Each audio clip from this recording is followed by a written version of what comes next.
Reeves approached carrying his spotting equipment, apparently preparing to depart for the evening. "Ma'am, I wanted to thank you for the opportunity to spot for your competition shooting." His tone carried genuine appreciation mixed with the satisfied pride of someone who'd played a supporting role in historic achievement. "I'll be talking about today for the rest of my career. Being part of a perfect 5 for 5 at 3,700 meters is something most spotters never experience. You provided excellent support throughout, Specialist." Kira's acknowledgement was sincere. Accurate wind calls and impact confirmation are critical for very long-range success. Your professionalism contributed significantly to today's performance. The Rangemaster made final announcements about equipment retrieval and facility closing procedures, his voice carrying the satisfied tone of someone concluding a successful event that had exceeded all expectations.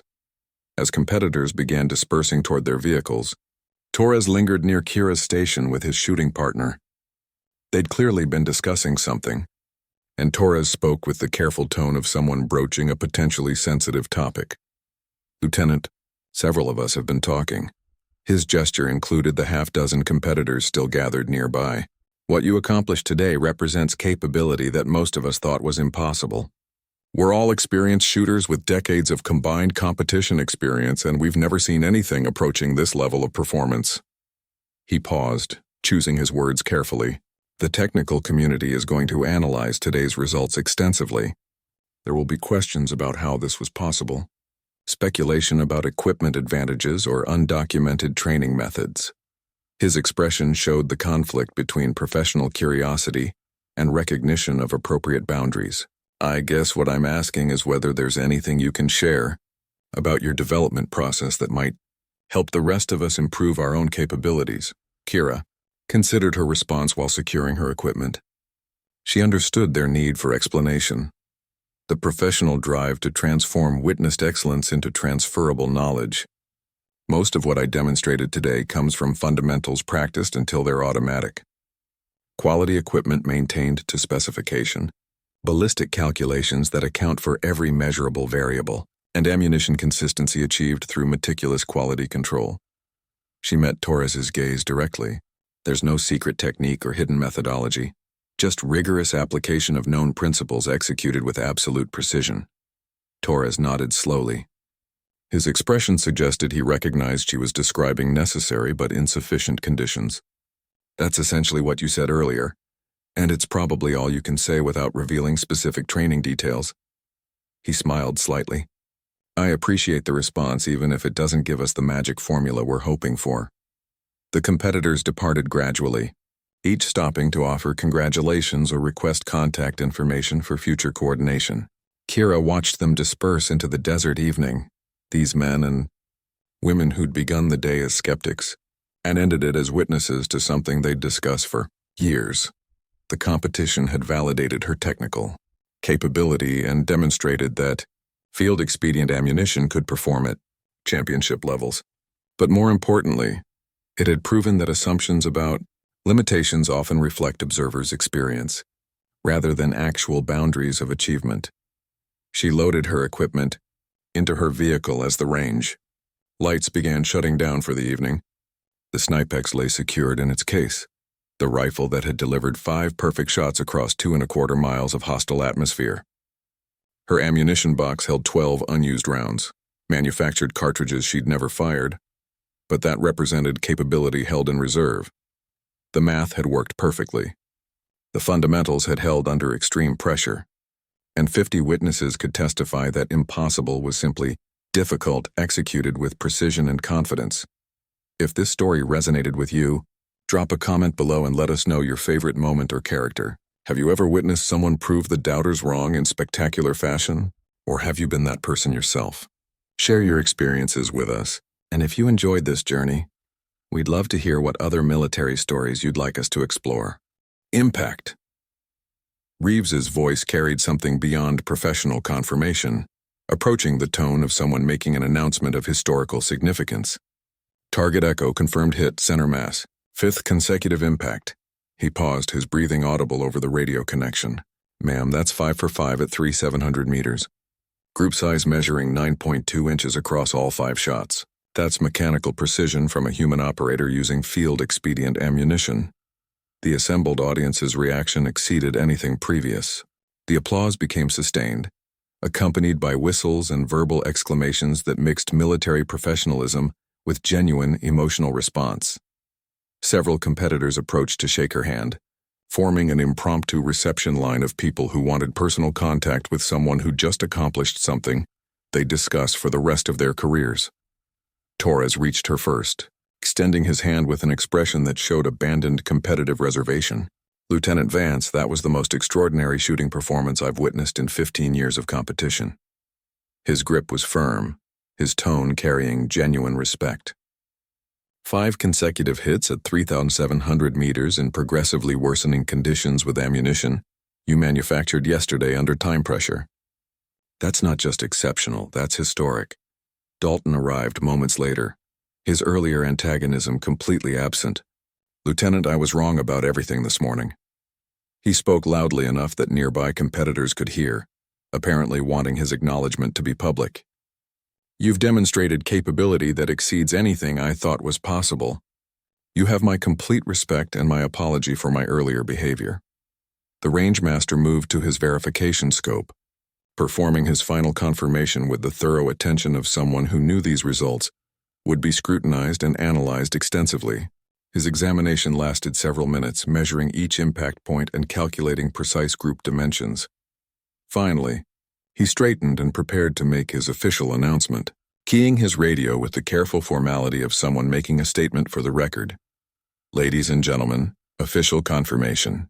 Lieutenant Kira Vance has achieved 5 consecutive hits on target echo at 3,700 meters, with a group size measuring 9.2 inches. His voice carried across the range with professional authority. "This establishes new competition records in every very long-range category and represents precision shooting that exceeds any documented military or civilian performance in recorded history. Lieutenant Vance is awarded first place standing by unanimous decision and is recognized as the competition's overall champion." The applause intensified, becoming a sustained ovation that felt more appropriate for a major sporting event than a military marksmanship competition. Kira stood and acknowledged the recognition with professional grace, though internally she felt the satisfaction of having proven capability to an audience that had begun the day. Convinced of her inevitable failure, she'd manufactured 17 rounds of match-grade ammunition under crisis conditions and fired 5 of them to establish performance standards that would be discussed and analyzed for years. The math had worked. The fundamentals had held, and 50 witnesses could testify that the impossible was simply the difficult executed with precision. The award ceremony took place at sunset, with the entire competitor pool assembled near the range control building.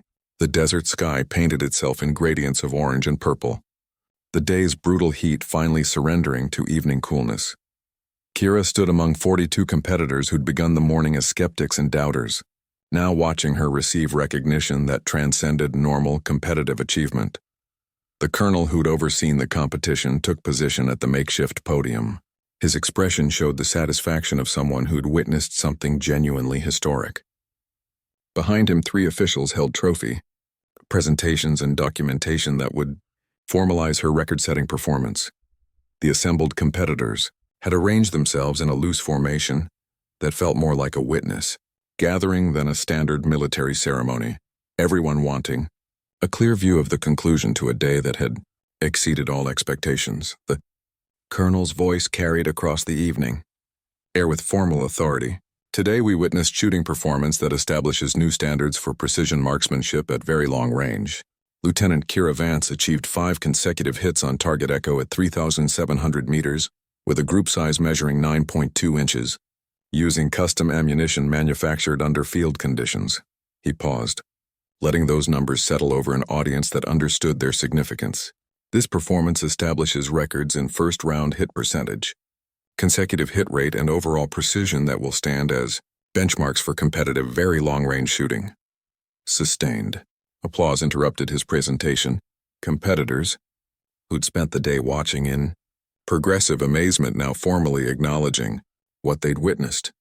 Torres stood near the front of the assembly with his shooting partner, both men clapping with the enthusiasm of people who'd moved beyond competitive disappointment to genuine appreciation of excellence. Dalton stood slightly apart, his earlier antagonism replaced by an expression that mixed respect with something approaching chastened humility. The colonel continued after the applause subsided. Additionally, Lieutenant Vance demonstrated exceptional technical capability by manufacturing match-grade ammunition under crisis conditions and time pressure, then validating that ammunition's performance through competition-level shooting. This combination of technical expertise and practical execution represents the highest standards of military marksmanship. He gestured toward the assembled officials behind him. The competition committee has voted unanimously to award Lieutenant Vance first-place standing and overall champion recognition. The rangemaster stepped forward, carrying a substantial trophy, its brass plate already engraved with her name and achievement details. He presented it with visible respect, his earlier skepticism completely transformed by demonstrated proof. Lieutenant Vance, on behalf of the Western Regional Long Range Championship, congratulations on your historic performance. His handshake was firm, his expression showing genuine admiration. I began this morning convinced you were unprepared for this competition's demands. I ended the day watching the most remarkable shooting I've seen in 15 years of managing this event. Thank you for proving my assumptions wrong. Thank you, Sergeant. Kira accepted the trophy with professional grace. I appreciate the opportunity to compete and the excellent range facilities that made this performance possible. Major Hutchkins from the Army Marksmanship Unit approached next, carrying documentation rather than trophies. Lieutenant Vance, the AMU would like to formally invite you to visit our facility at Fort Moore for capability assessment and potential assignment discussion. His tone carried official formality that barely masked significant interest. What you've demonstrated today suggests capability that could benefit the broader military marksmanship community. I'll coordinate with my chain of command. Sir? Kira's response remained diplomatically non-committal. I appreciate the AMU's interest and recognition. The formal presentations concluded and the ceremony dissolved into informal conversation, competitors gathering in small groups to discuss what they'd witnessed. Torres approached with several other shooters, their body language showing the comfortable friendship of professionals who'd shared an extraordinary experience. Lieutenant, we're planning to examine the target array tomorrow morning before the range crew removes them. Several of us want to personally verify the impact groupings and document them for training purposes. You're welcome to join us. I'd be interested in that. Gunnery Sergeant. Kira recognized the gesture as both professional courtesy and continued attempt to understand capability that had exceeded their conceptual models. Group analysis might reveal performance insights useful for future development work. Dalton approached the group with visible hesitation, his earlier confident antagonism replaced by the careful demeanor of someone seeking to repair damaged relationships. Lieutenant Vance, I want to apologize again for my behavior this morning. His tone carried sincere regret. I made assumptions based on incomplete information and expressed skepticism that was unprofessional and unwarranted. Your performance today has been a lesson in humility for everyone who doubted your capability, especially me. Apology accepted, Sergeant Dalton. Kira extended her hand and he shook it with evident relief. Skepticism based on statistical probability is reasonable. I'm the outlier in normal distribution patterns, not you. The gathering continued into evening, conversations mixing competition analysis with personal introductions and professional networking. Kira found herself at the center of multiple discussions, competitors seeking to understand technique and methodology behind her unprecedented performance. She answered questions with professional courtesy, sharing insights about ballistic calculations and ammunition development, while maintaining appropriate boundaries about specific capabilities and training background. She waited for wind transition, the momentary shift between gust peaks that offered fractional improvement in conditions. The moment arrived as wind pressure against her position decreased from extreme to merely severe. Her trigger finger applied, steady pressure, the shot breaking at the precise weight that separated deliberate shooting from anticipatory jerk. The Snipex thundered into the desert afternoon, its report almost lost in the howling wind. Kira rode the recoil and kept position, though seeing impact through the severe shimmer proved impossible. She trusted Reeves to call what her own observation couldn't confirm. 4 seconds that felt substantially longer under the pressure of 40 watching observers. Impact. Reeves's voice cracked slightly on the word, emotional control breaking under the weight of what he'd just witnessed. Target echo, confirmed hit. He paused, apparently checking his spotting scope multiple times before continuing. Ma'am, that's 4 consecutive center mass impacts at 3,700 meters in progressively worsening conditions. The precision grouping is measuring under 8 inches across 4 shots. The gathered audience erupted into something beyond applause, a collective expression of amazed disbelief that transcended normal competitive recognition. Several people shouted exclamations that mixed profanity with admiration, the language, inappropriate for official events but perfectly capturing the emotional impact of witnessing capability that exceeded conceptual boundaries. Torres stood with both hands on top of his head, his body language broadcasting complete abandonment of analytical composure. Even Dalton was clapping, his earlier antagonism completely dissolved by undeniable demonstration of transcendent skill. The rangemaster walked to the verification scope with movements that suggested physical effort, like someone forcing themselves to confirm results they could no longer integrate into existing understanding. His verification took longer than any previous check, examining not just the 4th impact but all 4 collectively, calculating group size and comparing it against historical competition data. Finally, he straightened and keyed his radio with the careful precision of someone making an announcement they knew would be questioned and scrutinized for years. Lieutenant Vance, confirmed impact, target echo, 4th attempt. 4 consecutive hits with group size measuring 7.6 inches at 3,700 meters. His voice carried the hollow quality of someone reading information that contradicted fundamental assumptions. That represents precision shooting that exceeds any documented performance in competitive long-range history. The announcement of her 4th consecutive hit transformed the competition atmosphere completely. What had begun as a standard very long-range event had evolved into something approaching a historical moment. The kind of performance that would be referenced in training materials and discussed in professional circles for years afterward. Competitors abandoned their own preparations entirely, gathering near Kira's station with the collective focus of people witnessing something genuinely unprecedented. The colonel who'd expressed concern earlier returned to her position, accompanied by 2 additional officials Kira didn't recognize. Their badges identified them as representatives from the Army Marksmanship Unit, the military's premier competitive shooting organization. The taller of the 2, a major with multiple distinguished shooting medals, spoke first. His tone carried professional respect that went beyond normal competitive courtesy. Lieutenant Vance, I'm Major Hutchkins from the AMU. We've been monitoring your performance throughout the competition. His expression showed the careful neutrality of someone making an official observation while personally experiencing significant amazement. What we've witnessed today represents shooting capability at the outer boundaries of what we believed was humanly achievable. He paused, choosing his words with visible precision. We'd like to discuss potential opportunities with the Army Marksmanship Unit after this competition concludes. I appreciate the interest, sir. Kira kept her focus on equipment preparation while speaking. I'm committed to my current unit assignment, but I'm willing to discuss future possibilities. Understood. Major Hutchkins exchanged glances with his companion, silent communication suggesting this response was expected. Regardless of future decisions, what you've accomplished today will be documented and analyzed extensively.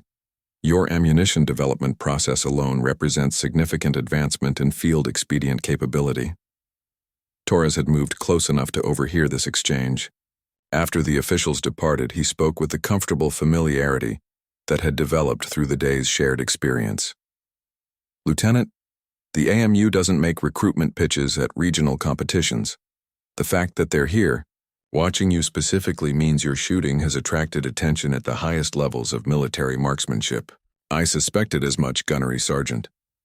Kira loaded her 5th and final round, the last cartridge in the 17 she'd manufactured under crisis conditions 24 hours earlier. But right now I'm focused on completing this competition series. One more shot. Torres gestured toward the distant target, barely visible through continued severe shimmer. You've already established performance records that will stand for years, possibly decades. This final round is really just confirmation of what everyone here already knows. He paused, his expression showing the conflict between competitive instinct and genuine respect. Part of me hopes you miss just to prove you're human, but the professional part wants to see if 5 for 5 is actually possible. Kira smiled slightly at his honesty. I appreciate the candor, Gunnery Sergeant, and I understand the sentiment. But this round serves the same purpose as the previous 4. Performance verification across the complete ammunition lot. The range master approached with his tablet, apparently prepared to make final announcements regardless of her last shot's outcome. Lieutenant Vance, before your final attempt, I want to formally acknowledge your performance. His tone carried the weight of official recognition.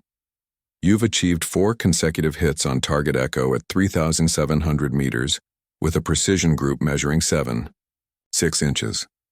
That establishes new competition records in multiple categories, including first-round hit percentage, consecutive hit rate, and overall precision at very long range.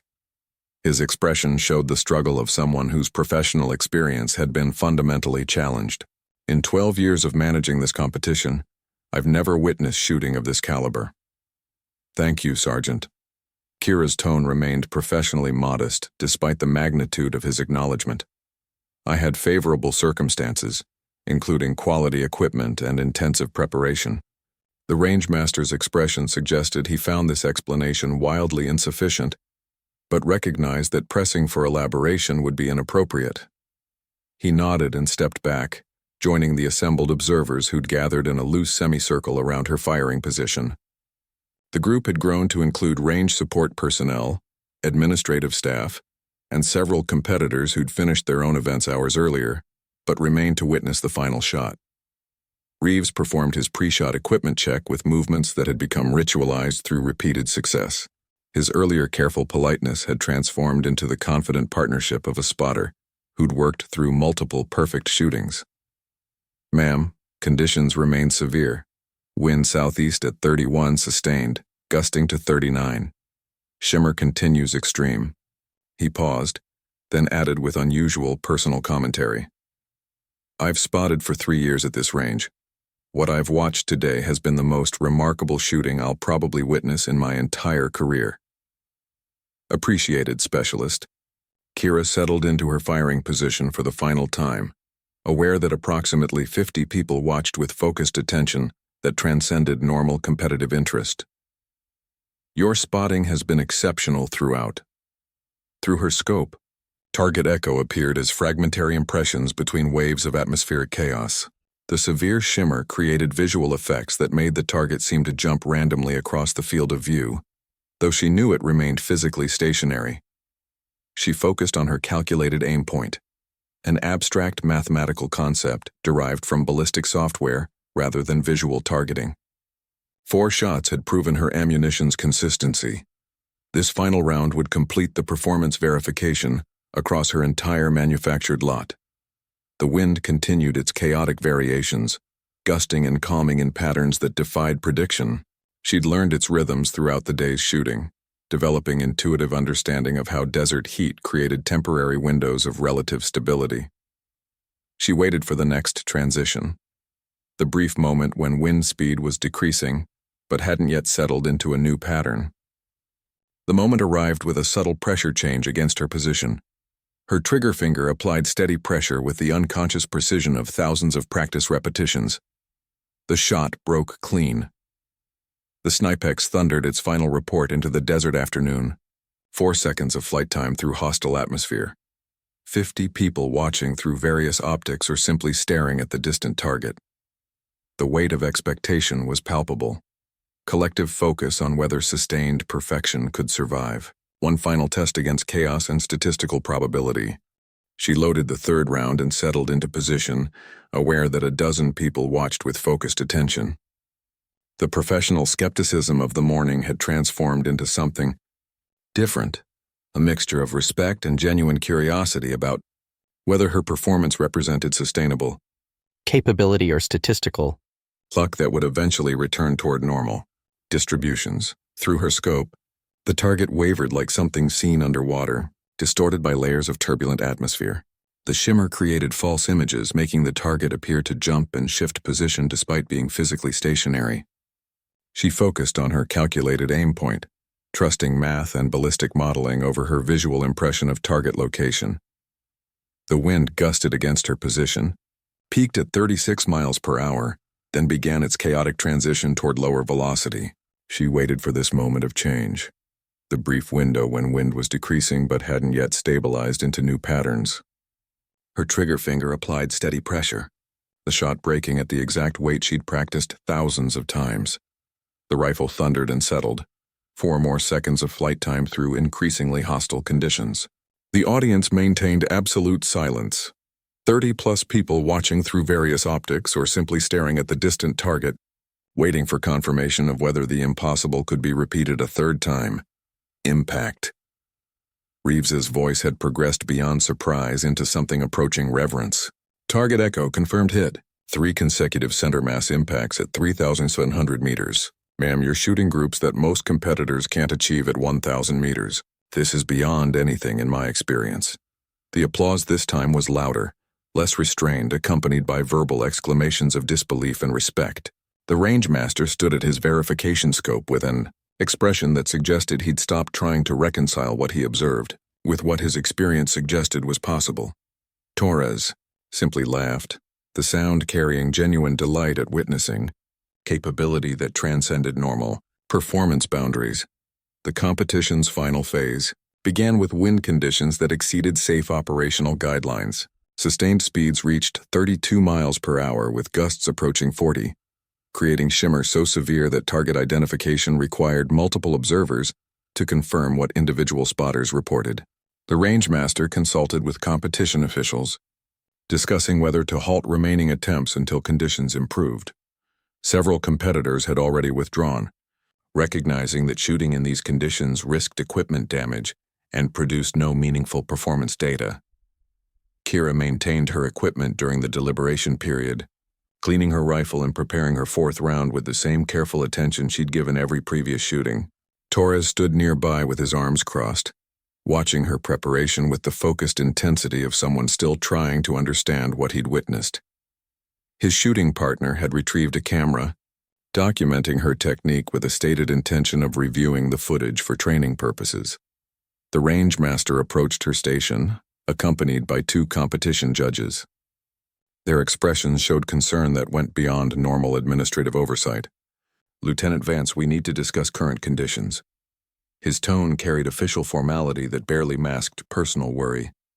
"Wind speeds have exceeded competition safety guidelines.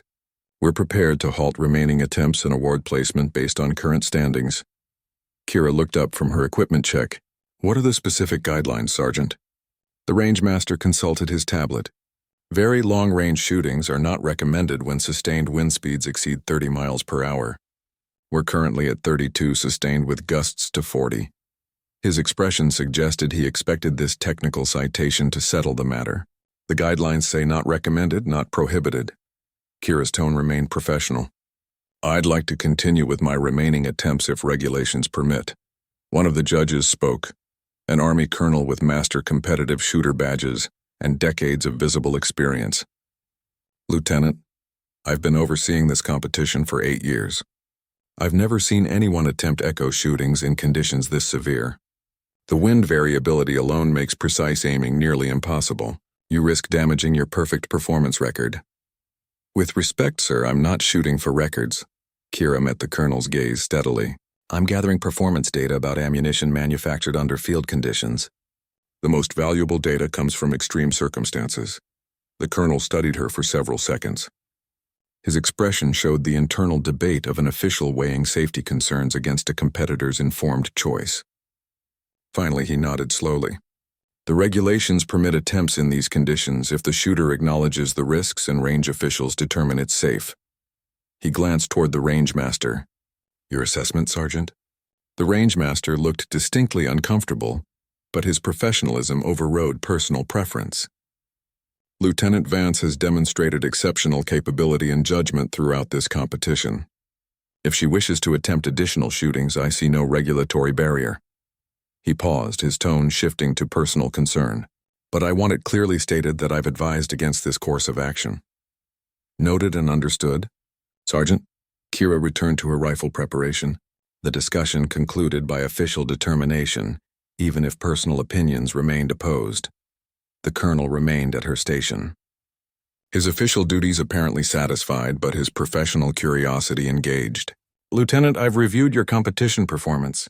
3 consecutive center mass hits at 3,700 meters, with custom ammunition manufactured in crisis conditions. That represents shooting capability I didn't think was achievable with current technology and human operators.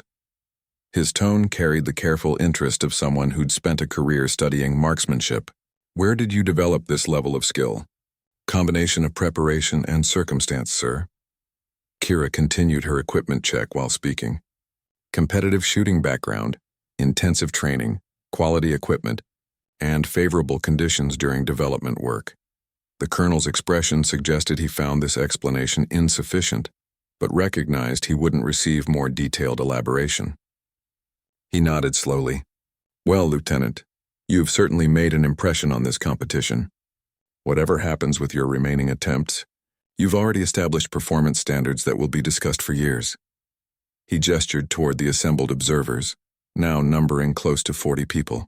You've drawn the largest audience in this event's history. People want to see if the impossible can be repeated. Torres had moved closer during this exchange, listening with focused attention. After the colonel departed, he spoke quietly enough that only Kira and Reeves could hear. Lieutenant, I understand wanting to gather data, but the colonel's right. These conditions are genuinely dangerous for very long-range work. Even if you hit, the wind could push your bullet off course during flight in ways that create ricochet hazards. I appreciate the concern. Gunnery, Sergeant. Kira loaded her 4th round, the cartridge sliding smoothly into the Snipex's chamber. I've calculated the science for these conditions. The paths remain safe within range boundaries. Torres nodded acceptance, though his expression showed continued doubt. His shooting partner had positioned himself with the best view of her firing position, camera ready to document whatever happened next. Several other competitors had done the same, creating an informal gallery of experienced shooters waiting to witness whether sustained excellence could survive truly hostile conditions. Reeves settled into his spotting position with visible concern that went beyond professional duty. Ma'am, I've spotted for hundreds of very long-range attempts. These are the worst conditions I've encountered. Shimmer is so severe I can only identify the target occasionally. Wind variance is measuring 8 to 12 miles per hour between gusts and calms. His tone carried the careful warning of someone who respected the shooter's capability but questioned the decision. Understood, Specialist. Your concerns are noted. Kira assumed her firing position, settling into the familiar alignment that had produced 3 previous perfect impacts. Through her scope, the target appeared more like an abstract concept than a physical object, visible only as fragmentary impressions between waves of atmospheric distortion. She began her pre-shot sequence despite the chaos of wind and watching eyes. Breathing slowed to measured rhythm, heart rate decreased toward resting baseline. The rifle settled against sandbags with absolute stability, its mass creating an island of mechanical precision in the turbulent environment. Her scope adjustments reflected calculations that pushed ballistic software toward its operational limits, corrections so extreme they seemed more like desperate guesses than precision solutions. The wind howled across the firing line with physical force, pushing against her body and equipment with pressures that varied second to second. Through her scope, the shimmer created visual effects that made distance estimation nearly impossible. She focused on her calculated aim point, an abstract mathematical concept rather than a visual target, trusting her ballistic modeling against overwhelming sensory evidence that precision aiming was futile.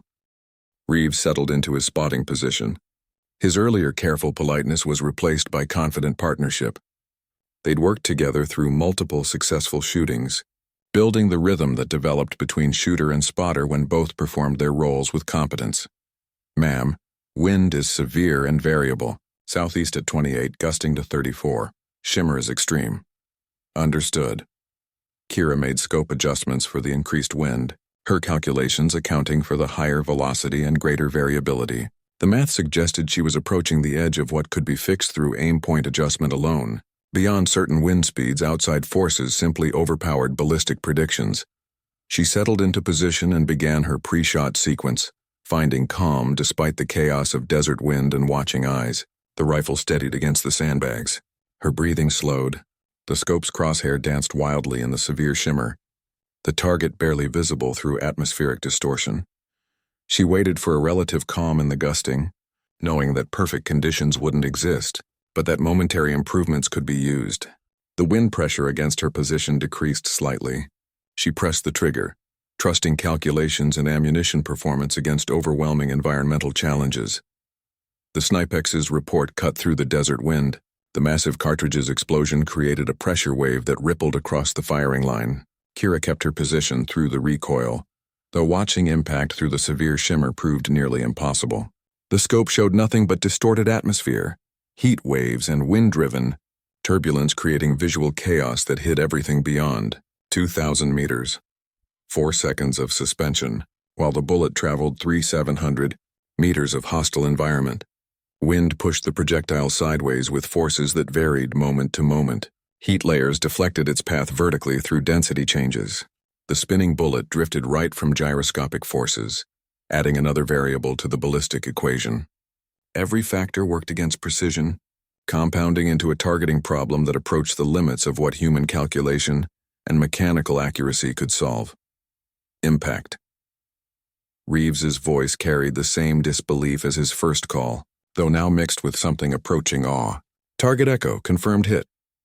He paused, checking and rechecking through his spotting scope. Ma'am, that's 2 for 2 at 3,700 meters with custom ammunition in worsening conditions. Center mass both times. The gathered audience erupted into spontaneous reaction, the professional reserve of military competitors breaking under the weight of witnessing something genuinely extraordinary. Several people applauded. The sound strange and civilian-like in the military environment. Torres stood with his hands on his hips, shaking his head in visible amazement. Even Dalton had abandoned his tight-lipped professionalism, his expression showing undisguised shock mixed with reluctant respect. The rangemaster walked directly to the verification scope, his movements purposeful with the energy of someone who needed personal confirmation before accepting what seemed statistically impossible. His examination lasted even longer than before, comparing both impact points and calculating their precise positions. Finally, he straightened and keyed his radio with deliberate precision. Lieutenant Vance confirmed impact on target echo second attempt. Both impact center mass with deviation, measuring less than 6 inches. His voice carried across the range with the careful articulation of someone announcing results that would be questioned and scrutinized. That represents the highest precision shooting in this competition's 12-year history. Torres approached Kira's station immediately, followed by 5 other competitors, including his shooting partner. They formed a loose semicircle around her position, drawn by professional curiosity that overwhelmed competitive reservation. Torres spoke first, his tone mixing admiration with the analytical interest of an experienced shooter, trying to understand exceptional performance. Lieutenant, that's not just good shooting. That's mechanical precision from a human operator. He gestured toward her rifle and ammunition. Your equipment, your loads, your fundamentals. Everything executed flawlessly under conditions where most of us can't achieve single hits. How is this possible? Kira considered her response while cleaning her rifle's action. She understood their need for explanation, the professional drive to understand capability that exceeded their experience. Combination of factors, Gunnery Sergeant. Quality equipment maintained to specification, custom ammunition developed specifically for these conditions, ballistic calculations that account for every measurable variable, and fundamentals practiced until they're automatic rather than conscious. Torres nodded slowly, but his expression suggested he recognized she was describing necessary conditions rather than sufficient explanation. Those factors explain competence. They don't explain perfection. 2 center mass hits at 3,700 meters and 30-mile-per-hour wind isn't competence. It's something else entirely.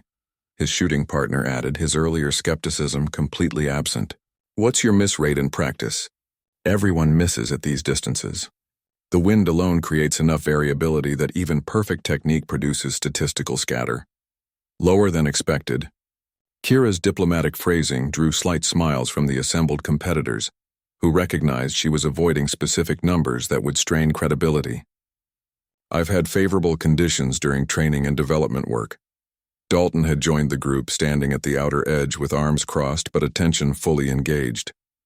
His voice carried none of its earlier mockery, replaced by the cautious tone of someone rethinking fundamental assumptions. "Lieutenant Vance, I questioned your capability this morning. That was poor judgment on my part."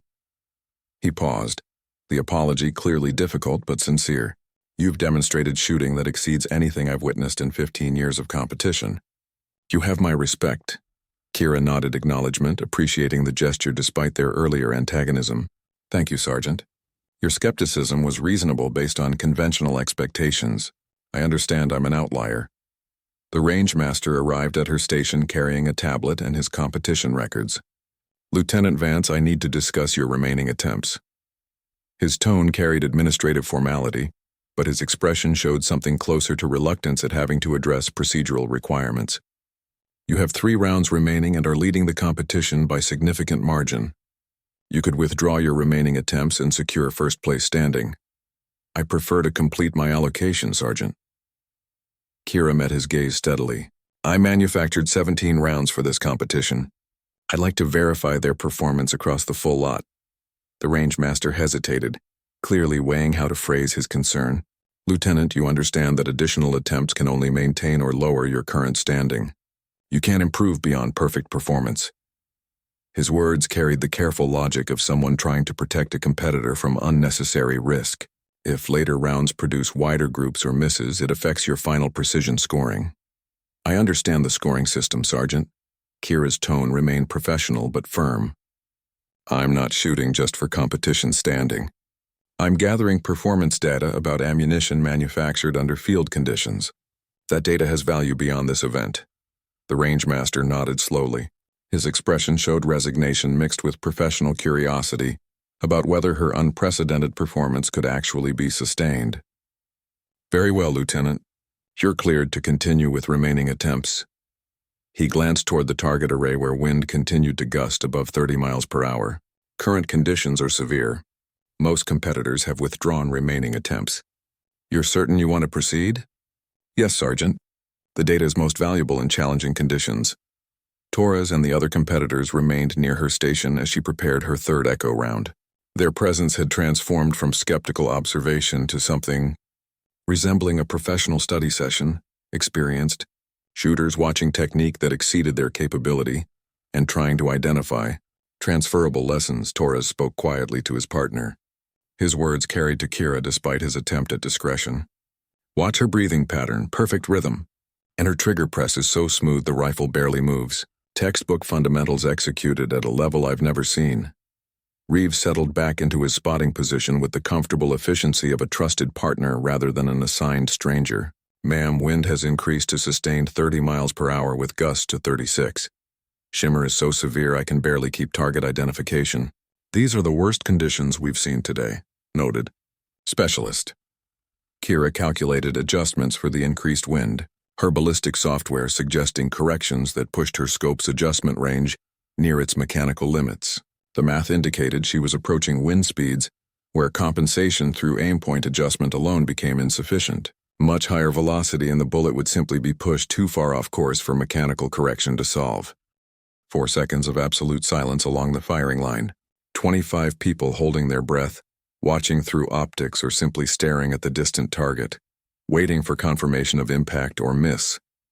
Then Reeves's voice, sharp with disbelief. "Impact center mass." He paused, checking through his spotting scope with the careful attention of someone verifying results that seemed impossible. "Ma'am, that's a confirmed hit on target echo. First attempt.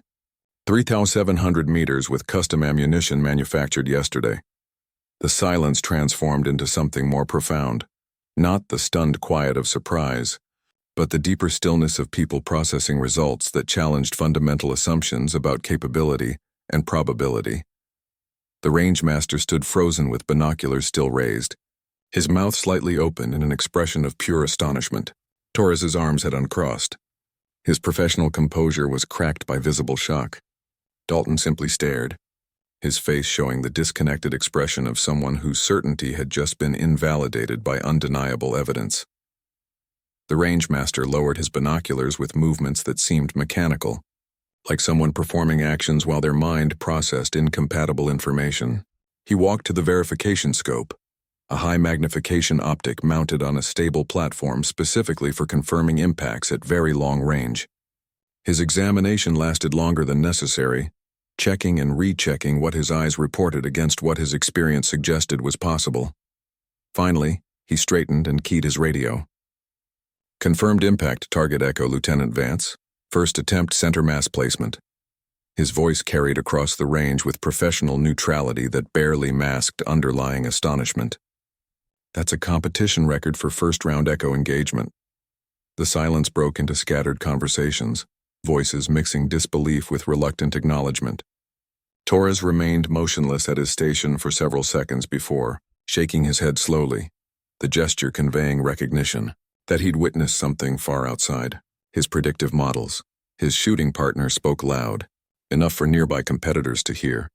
4 seconds of bullet flight through 26-mile-per-hour gusts with ammunition she manufactured yesterday. That shouldn't be possible, but it was possible, and 42 competitors had just watched it happen. Dalton's betting pool had dissolved into awkward silence, men shuffling and checking their equipment, rather than acknowledging their confident predictions had been invalidated by demonstrated proof. Several competitors approached the verification scope to personally confirm the impact. Their expressions showed the need to see physical evidence before accepting what seemed statistically improbable. Kira cleared her rifle and began recording shot data in her logbook, treating the success with the same careful attention she'd given every other shooting: wind speed, direction, temperature, shimmer conditions, and time of flight. The data would inform her remaining attempts if conditions changed, or if she needed additional hits to secure competition standing. The range officer approached her station. His earlier professional skepticism was completely absent. "Lieutenant Vance, that was extraordinary shooting." His tone carried genuine respect. "You're currently leading the competition by significant margin. First-round hits on both Delta and Echo targets is unprecedented in this event's history." "Thank you, sir." Kira continued her equipment maintenance, not celebrating prematurely when 4 rounds remained and conditions could change. Torres walked over during the next safety break. His entire demeanor had transformed from competitive watchfulness to open professional admiration. He stopped at her station and spoke quietly enough that only she and Reeves could hear. "Lieutenant, I owe you an apology. I assumed your confidence was inexperience. I was completely wrong. No apology necessary, Gunnery Sergeant." Kira looked up from cleaning her rifle's bolt. "You made reasonable assessments based on available information. I'm the outlier in the normal distribution, not you." Torres smiled slightly at the statistical reference. "That's diplomatic phrasing." He gestured toward her ammunition box. "Your reloading work produced match-grade ammunition under crisis conditions. Your ballistic calculations were perfect at 3,700 meters in challenging wind, and your shooting fundamentals are flawless." He paused, his expression showing genuine curiosity. "Where did you actually train? Because 3 months with the Snipex doesn't explain this level of capability." "Combination of factors, Gunnery Sergeant. Competitive shooting background before military service gave me advanced fundamentals. Deployed experience taught me to work under pressure. The Snipex training was focused and intensive."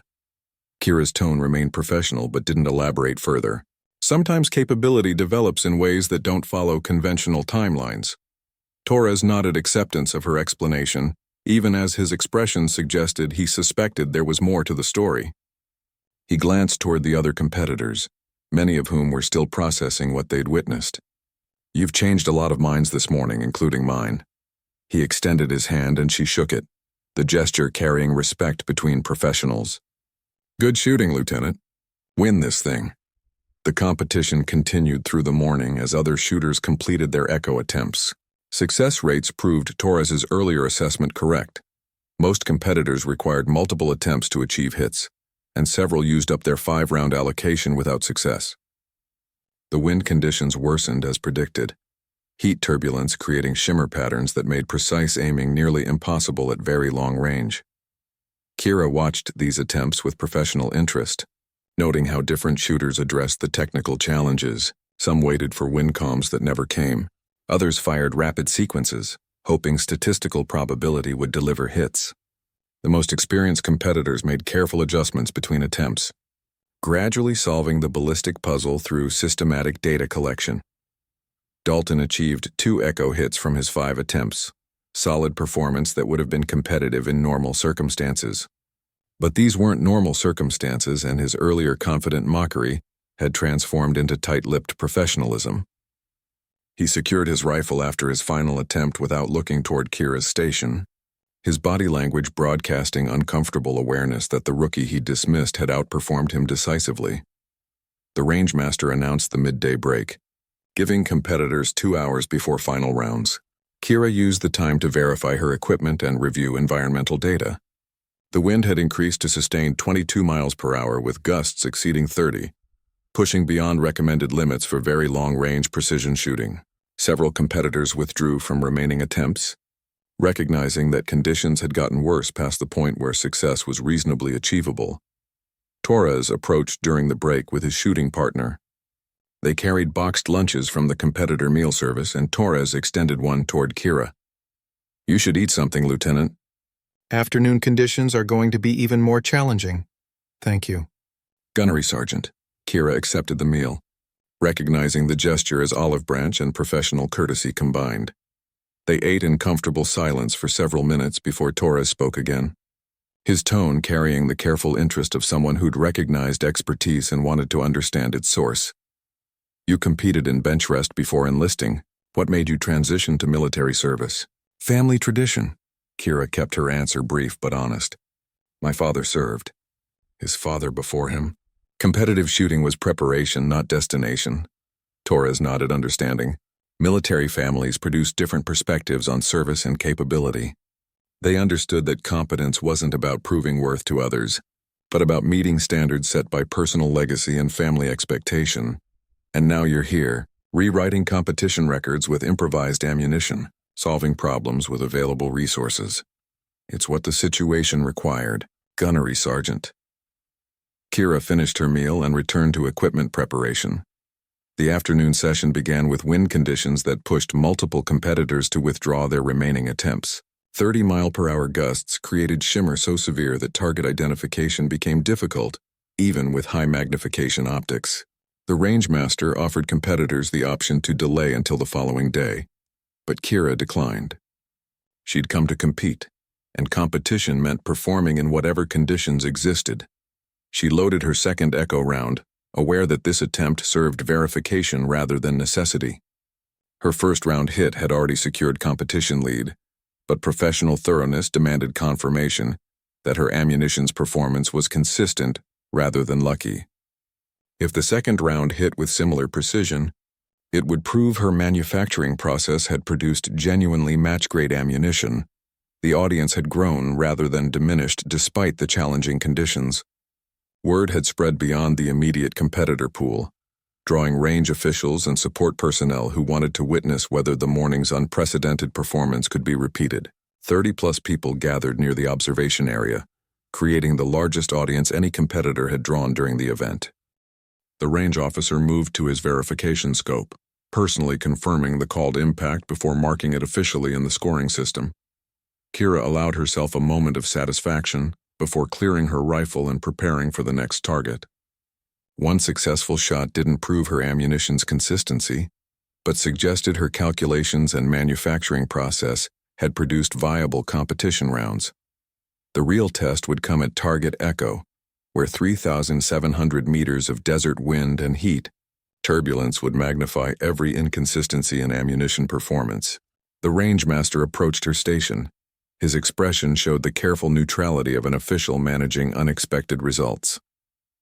"Lieutenant Vance, that was impressive shooting." His tone carried respect, despite his visible struggle to reconcile her performance with his earlier low expectations. "You understand that target echo represents a significant increase in difficulty." "Yes, Sergeant." Kira kept her professional composure. "I'm prepared to attempt the competition distance." The rangemaster nodded slowly and returned to his observation position, but she noticed he didn't resume his other duties. Instead, he remained focused on her station, watching with the intensity of someone witnessing something that challenged his professional experience and expectations. Target echo represented the outer boundary of practical rifle shooting. 3,700, Meters stretched across 2.25 miles of superheated desert air, each foot of distance multiplying the effect of every environmental variable.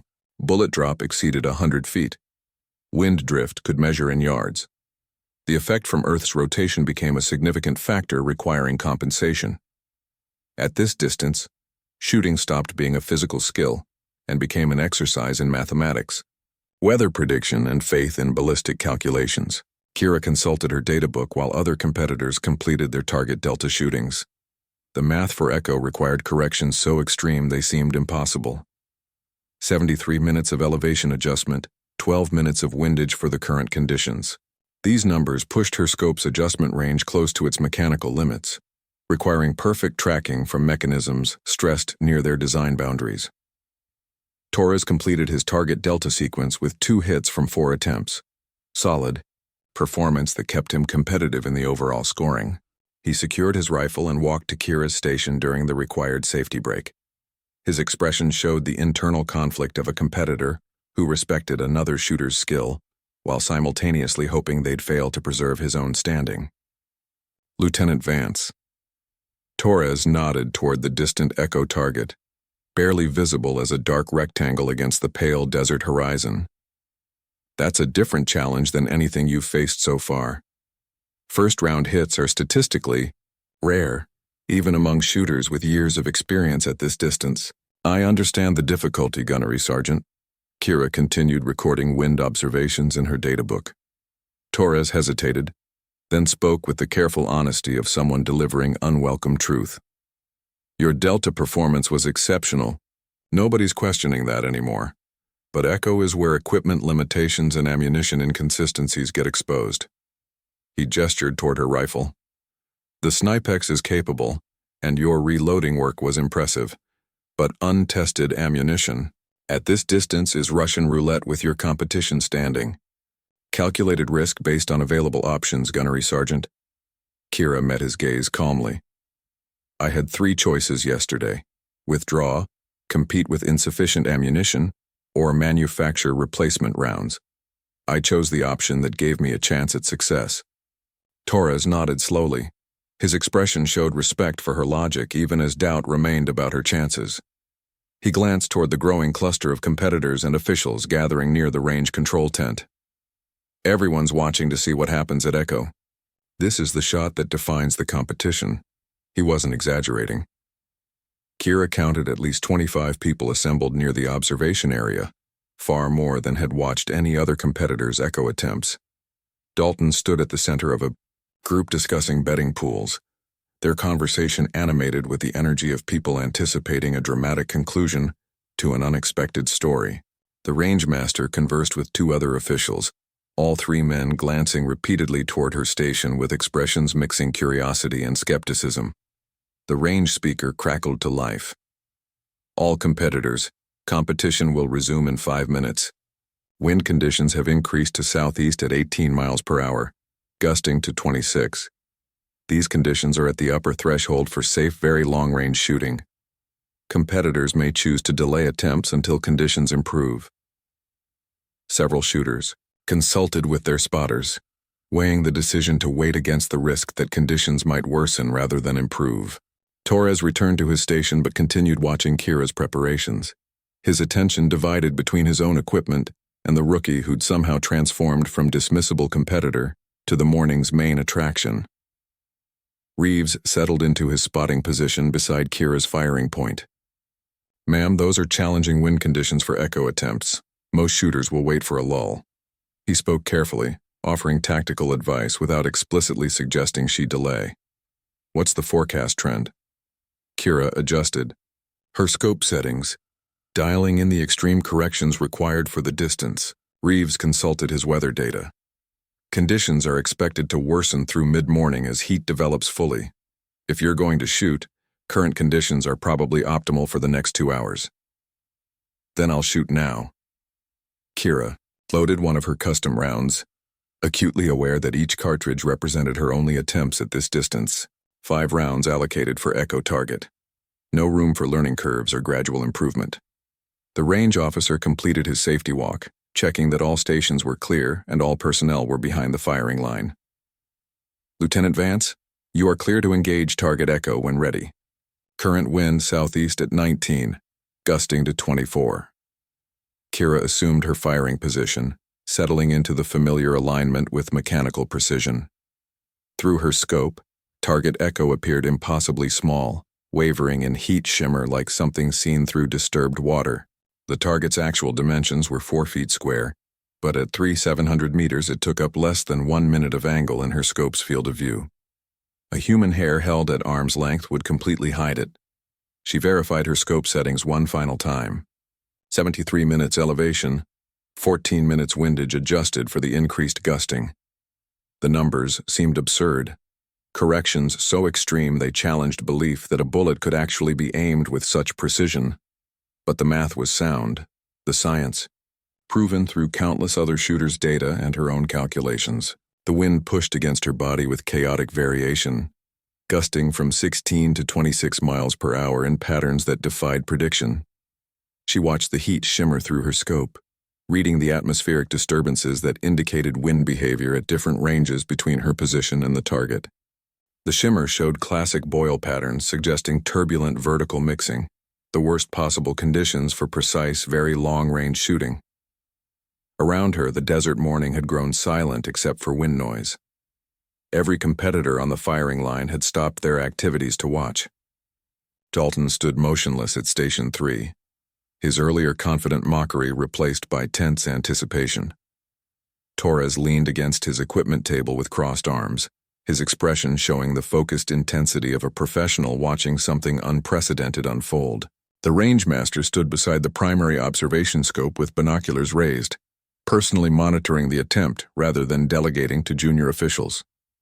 2 competition judges had joined him, all 3 men focused on the distant target, with professional attention that acknowledged they were witnessing something outside normal competition patterns. Kira found her breathing rhythm, slowing her respiration until her body entered the calm state that preceded difficult shots.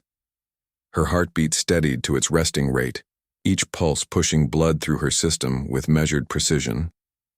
Oya, rifle settled into absolute stillness against the sandbags, its 50-pound mass creating a stable platform that resisted outside movement. The scope's crosshair danced in the shimmer. The target appeared and disappeared behind waves of atmospheric distortion. She focused on her calculated aim point, trusting math over visual impression. The wind gusted against her position, peaked at 24 miles per hour, then began dropping toward its lower range. She waited for the transition point, the brief window when wind speed was decreasing but hadn't yet settled into a new stable pattern. The moment arrived. Wind pressure against her body decreased noticeably. The shimmer pattern shifted toward more smooth flow. She pressed the trigger during this transition, the shot breaking clean at exactly 4 pounds of pressure. The Snipex's report echoed across the desert with thunderous authority.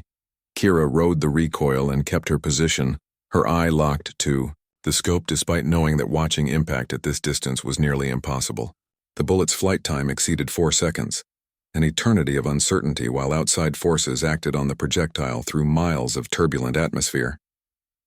The master sergeant approached her bench, examining several completed rounds with professional thoroughness. He measured them with his own calipers, checking dimensions against her stated specifications.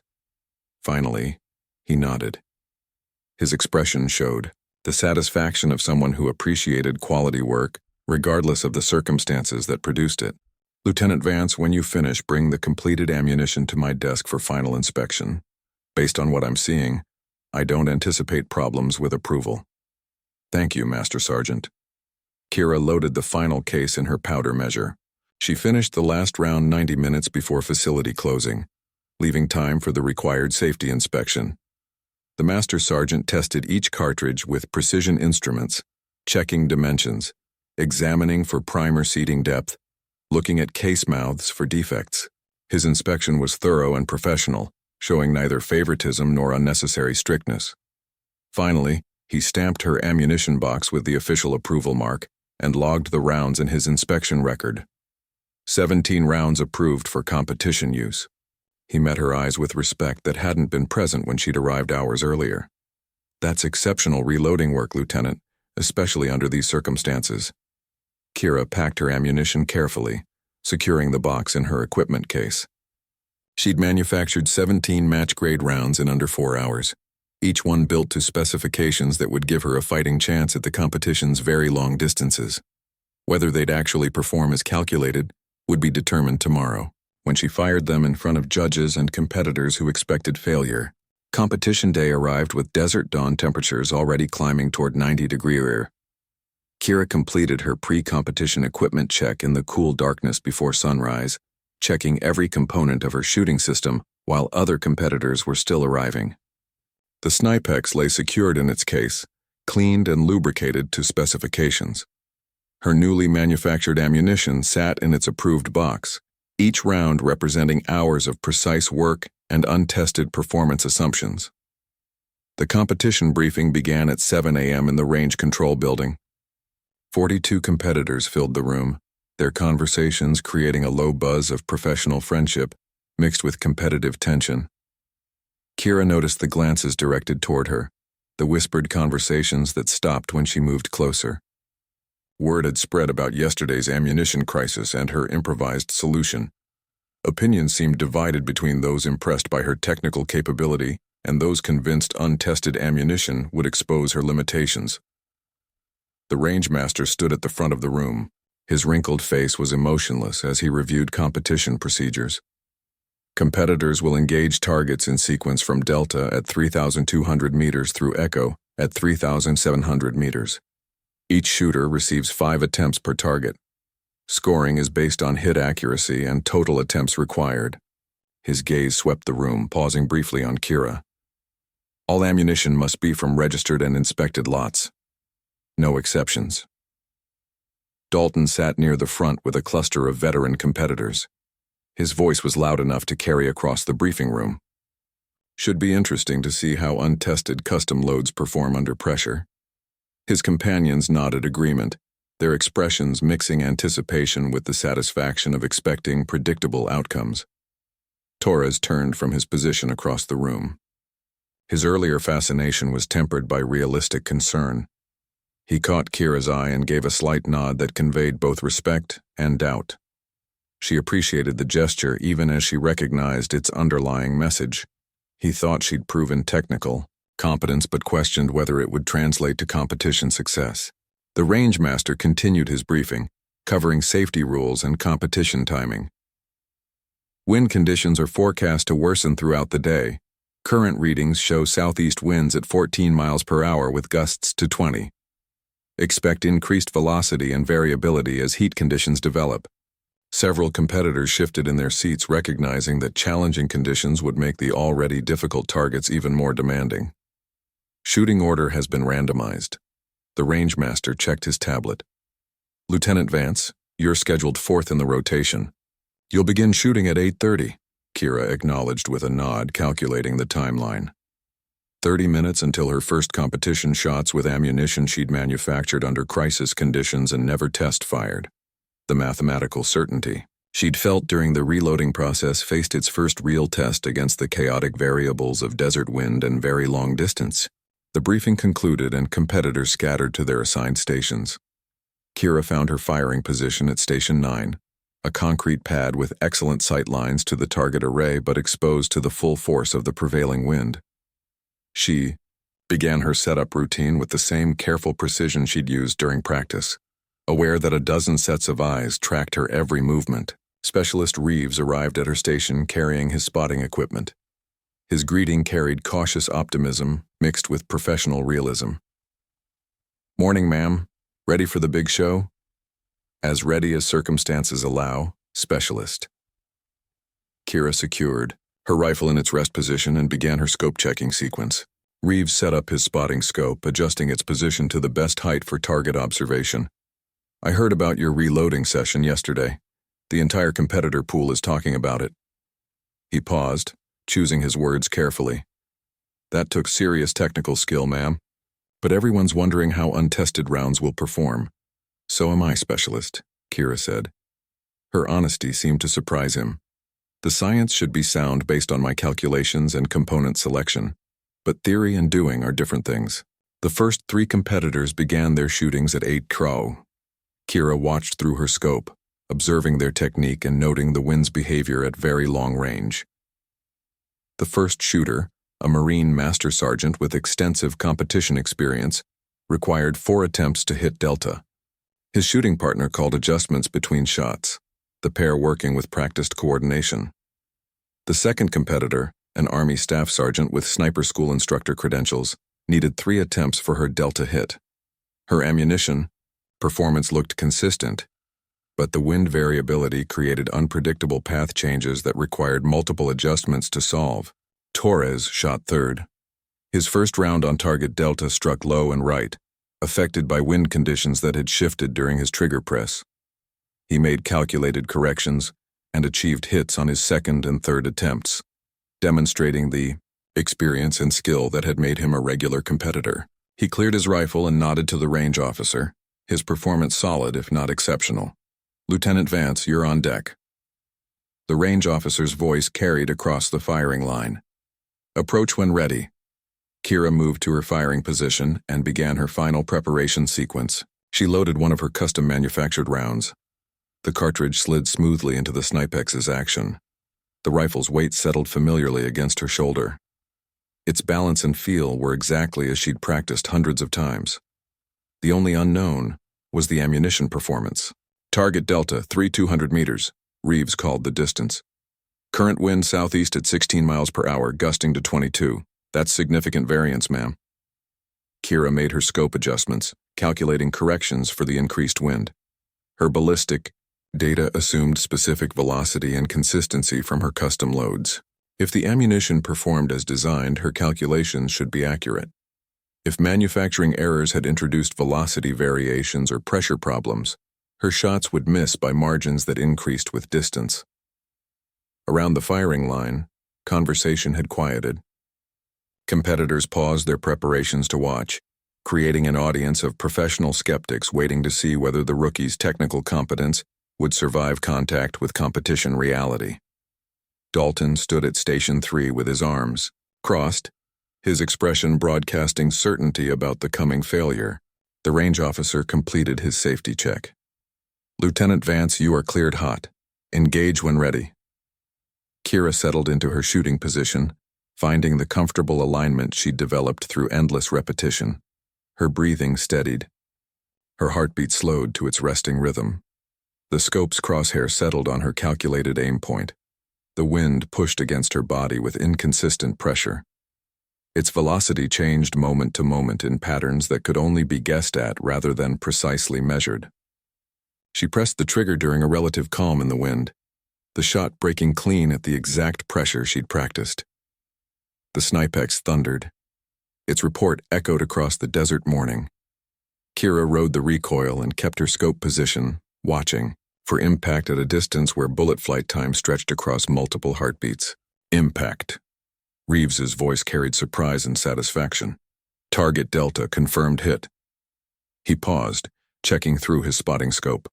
"That's a first-round hit with untested ammunition at 3,200 meters, ma'am. That's exceptional shooting."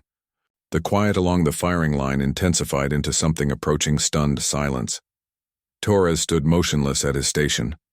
His expression showed the focused rethinking of someone watching assumptions crumble. Dalton's arms had uncrossed. His confident posture was replaced by visible uncertainty. The reloading building sat at the far edge of the competition area, a cinder block structure designed for serious ammunition development work. Kira signed in with the range safety officer, a master sergeant who reviewed her registered components list with professional thoroughness. He pointed toward the available equipment with the careful neutrality of someone who'd heard about the morning's drama and chosen not to comment. "You've got 4 hours until facility closing." The master sergeant's tone suggested he doubted she'd need anywhere near that long before recognizing the impossibility of her situation. "All manufactured ammunition goes through my inspection before it leaves this building. No exceptions." "Understood, Master Sergeant." Kira began unpacking her components, laying out brass cases, bullets, powder, and primers with systematic organization. The Master Sergeant watched her setup process. His expression shifted slightly from skepticism toward cautious interest. "You've done precision reloading before?" "Yes, Master Sergeant." Several thousand rounds across multiple calibers. Kira began checking brass cases, examining each one for defects or dimensional problems. He nodded slowly and returned to his desk. But she noticed he didn't resume his previous work. Instead, he watched her process with the focused attention of an experienced professional, recognizing competent technique when he saw it, even if circumstances suggested the entire effort was doomed to failure. Kira sorted brass cases on the reloading bench. Her movements were careful despite the time pressure. Each case received individual attention, measured with digital calipers to check dimensional consistency. Case length, neck thickness, primer pocket depth, variables that most shooters ignored, but that mattered critically at very long range where a single inconsistency could translate to feet of movement at 3,700 meters. The Master Sergeant had moved closer, supposedly organizing supplies on a nearby shelf, but clearly watching her process. His earlier neutrality had shifted toward professional curiosity. You're measuring every case individually. Most competitors batch process their brass. Batch processing assumes consistency that doesn't exist in reality. Master Sergeant.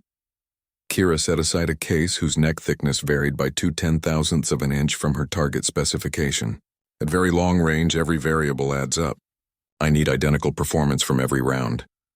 The Master Sergeant picked up the rejected case, examining it with experienced eyes. Most shooters wouldn't catch that difference. He set it down thoughtfully. You said several thousand rounds. Yes, Master Sergeant. Started in competitive shooting before military service. Kira selected 18 cases from her sorted pile, keeping one extra for the safety inspection round. These met her specifications within tolerances measured in 10,000ths of an inch. She moved to the powder scale, calibrating it with test weights before beginning the actual loading process. The Hodgdon Retumbo powder she'd selected required precise measurement. Each charge weighed to within 0.1 grain. Too little powder and the bullet would arrive subsonic at very long range, losing stability and accuracy. Too much and pressure spikes could damage the rifle or create dangerous overpressure conditions. The door opened and Torres entered, along with his shooting partner. Both men carried ammunition components, apparently planning their own reloading session. They stopped when they saw Kira working at the primary bench. Their expression showed surprise that she was actually attempting the task rather than accepting defeat. Lieutenant Vance.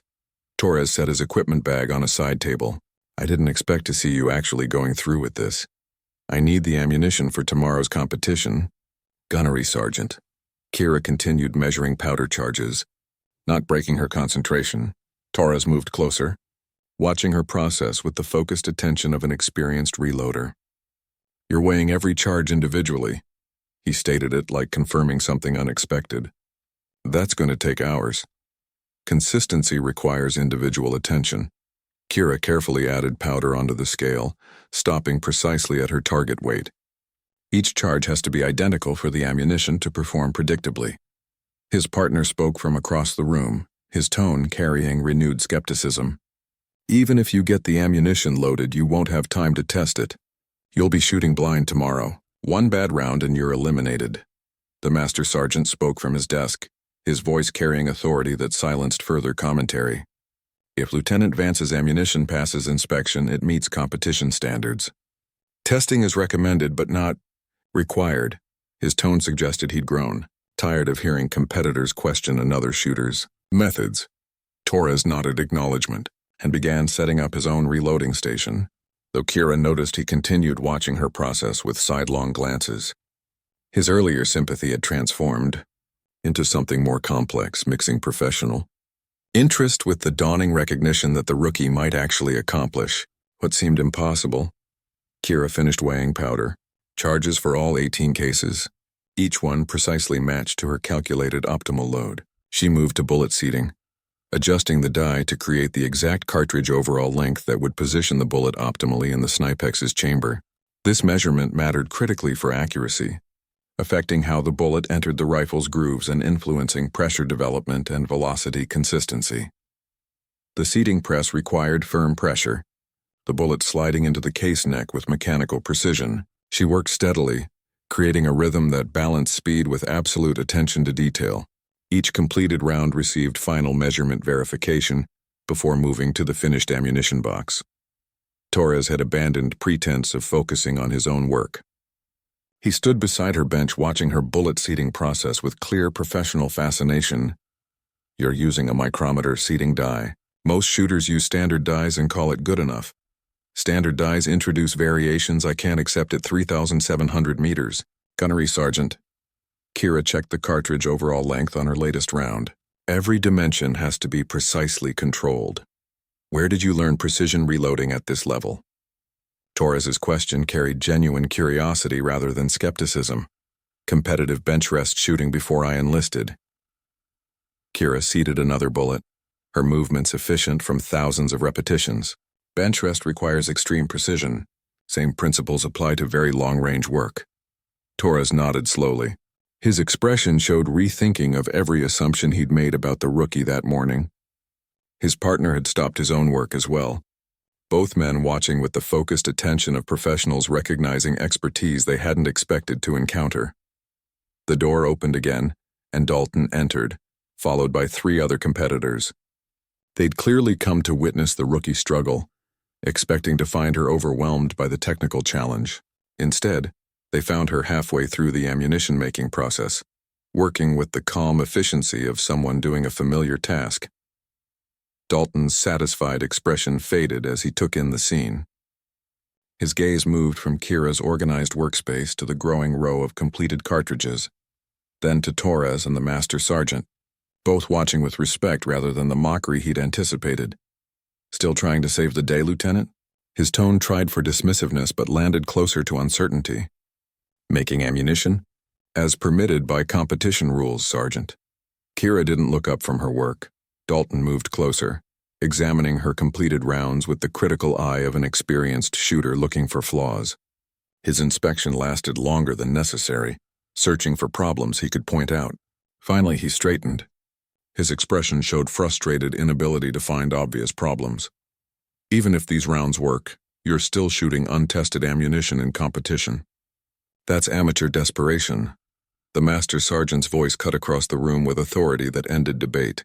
"Sergeant Dalton, unless you have official business in this facility, I'll ask you to let Lieutenant Vance complete her work without unnecessary distraction." Dalton's jaw tightened, but he nodded acknowledgement. He motioned to his companions and they left, though not before he threw a final comment over his shoulder. 4 hours seemed like plenty of time. Now it looks like she might actually finish. Doesn't change anything, though. Untested ammunition at very long range is still a recipe for failure. The door closed behind them and silence settled over the reloading room. Kira continued her work, unaffected by the interruption. She'd encountered versions of Dalton throughout her career, people who needed her to fail to validate their worldview. His opinions didn't change the math of precision reloading or the ballistic requirements of very long-range shooting. Torres broke the silence, his tone thoughtful. "Lieutenant, I've been shooting competitively for 12 years. I've never seen anyone maintain this level of precision under time pressure." He paused, choosing his words carefully. "I thought you were overconfident this morning. I'm starting to think I misread the situation." Kira allowed herself a slight smile while seating another bullet. "People often confuse competence with overconfidence, Gunnery Sergeant. I knew what I could do. Others didn't." "Thank you, Sergeant." Kira continued her data recording without looking up. "Target delta is at 3,200 meters." The Rangemaster's tone carried warning despite his words. "That's competition distance at most very long-range events. We've had shooters with 10 years' experience struggle to hit delta consistently." He paused, his professional duty to manage expectations clear. "I need you to understand that failure at this distance isn't shameful. It's statistically normal." "I understand, Sergeant." Kira met his eyes with quiet confidence. "I'd like to continue to target delta." The Rangemaster nodded slowly. His expression suggested he was watching something he didn't quite believe but couldn't dispute. He walked back toward the control tent, stopping to speak with Torres and several other competitors. Their glances toward her station increased in frequency, the casual dismissal of the morning replaced by careful rethinking. Reeves checked his spotting scope alignment. His earlier careful politeness shifted toward something resembling respect. "Ma'am, I've spotted for a lot of shooters. That was exceptional wind reading on Charlie. The conditions were changing during your trigger press and you fixed it perfectly." Experience with variable conditions. Kira's tone remained professional, not seeking praise but not deflecting it either. I trained in similar heat environments. The range speaker crackled. All stations wind increasing. Southeast at 17, gusting to 22. Expect continued changes. Shooters are advised that current conditions are at the upper limit for safe, very long-range shooting. Reeves looked at her with open curiosity. Target delta in these conditions is going to be extremely difficult, ma'am. Even for veterans. You might want to wait for the wind to settle. Kira considered the suggestion, then shook her head slightly. The competition will be shot in whatever conditions exist. Better to gather data in challenging environments. She began calculating the adjustments for target delta, aware that every eye on the range was now watching the rookie who'd just accomplished what most of them couldn't.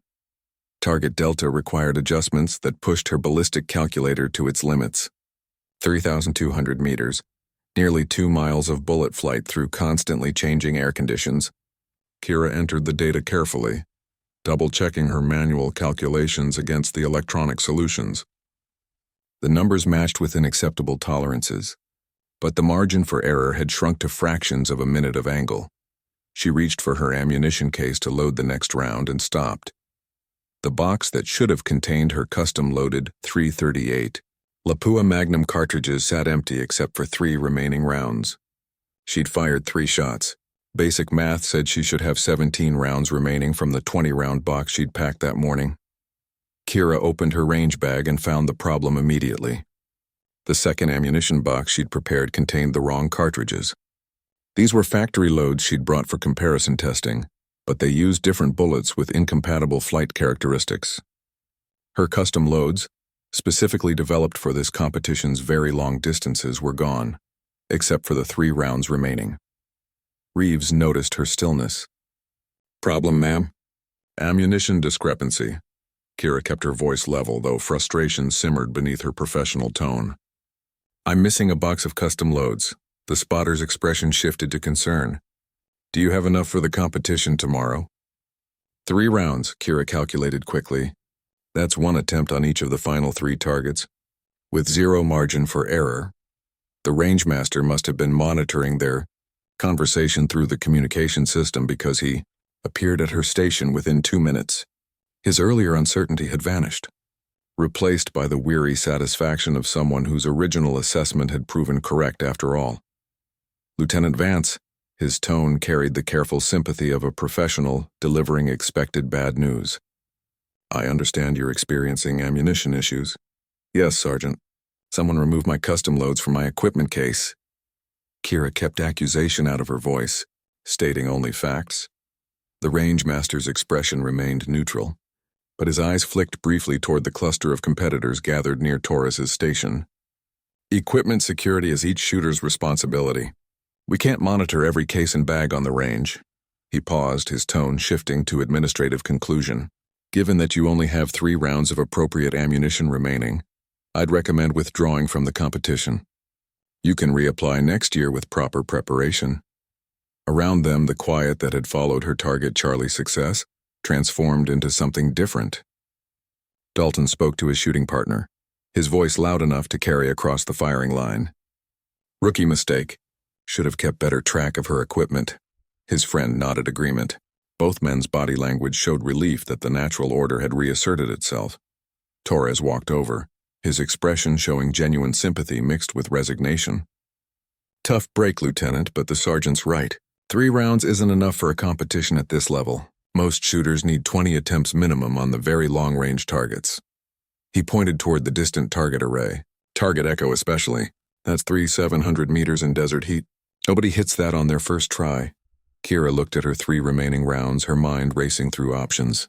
The competition rules allowed only ammunition that had been registered and inspected during the morning equipment check.